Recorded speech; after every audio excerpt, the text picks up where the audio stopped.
I got a whole bunch of great stuff here for the weekend, including this sleater-kinney vinyl me please. It's red, vinyl, and mint, and Liz Damon's Orient Express, my favorite Hawaiian lounge act of all time. This is in conjunction with Carton Tours, packaged for pleasure, and this came out after her huge hit, 1900 Yesterday.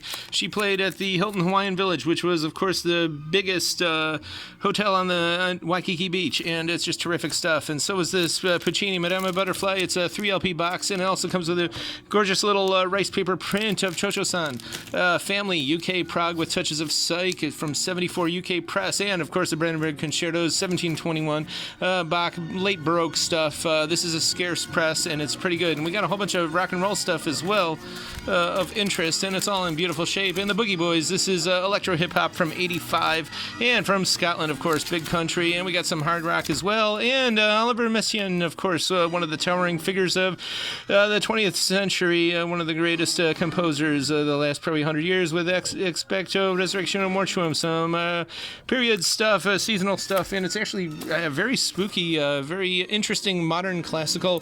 The fascinating part about this composition is that it was intended to be played in very large spaces, gigantic cathedrals, mountaintops, vast plains, and the outer doors, and it does have that kind of scary sound that is very, I guess, characteristic of mid-20th century modern classical. There's more tubular bells here than Mike Oldfield ever handled. It's fascinating. I believe the second time it was performed in 65 at Chartres Cathedral in the presence of Charles de Gaulle, but definitely an interesting piece of modern classical music. The Cars, Elvis, Pure Gold, and we're going to match that price there for the heck of it.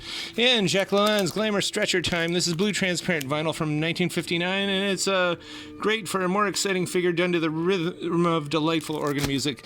And of course, we got our Europop here. We got some soundtracks.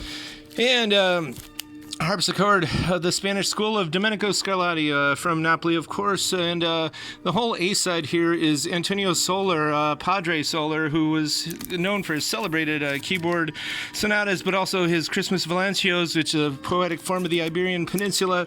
But we've got a lot of other great stuff. This is definitely a top shelf record here. Beautiful harpsichord by Fernando Valenti, and it is very scarce. Traffic on the Road from 73, and this is definitely a copy to get because they credit the girl who did the cover art. They say Anne Berthwick, but it's actually Anne Bothwick. They corrected that right away soon after, so that's a very early press. And Peter Gabriel from 78, some art rock. Lure of the Islands, Hail Aloma, beautiful for the cover art alone, but it also has the Hukilau song on it. And Waikiki Brass Visit Tijuana, very interesting and scarce. It's pretty good because it connects two of our interests, of course, the Tijuana Brass, and also the sounds of Waikiki and Exotica. And there's some interesting stuff along with Strangers of the Night and South of the Border that we've all been down those roads, but there's also Tacos and Poi, Tijuana Hula, and more. And we got some other obscure Exotica, actually Hawaiian rhythms from 82. And Jerry Jeff Walker, pretty good country rock, another scarce record from 69. And this has got My Way on it, of course. We've got some Blues Brothers and Studio 78. They did about 8 records, including this, the soundtrack for FM, and there's a lot of good tracks on there, and that's sealed. Eric Burden's declaring war on us here. Crimson and Clover, this is a beautiful press from 69. It's got touches of Terre Haute in the grooves, but it is, I believe, a Pitton press. And there you go. Hubert Humphrey thanks them for their help in his 68 presidential campaign. But this is a beautiful collectible psychedelic record. And The Swarm. And we got a lot of early freestyle 12 inches here, a lot of synth pop house, etc., including Expose. And Janet Jackson, got a lot of hers as well. Come back to me, that one's kind of scarce. And Erasure, all original stuff here from the 80s, early 90s.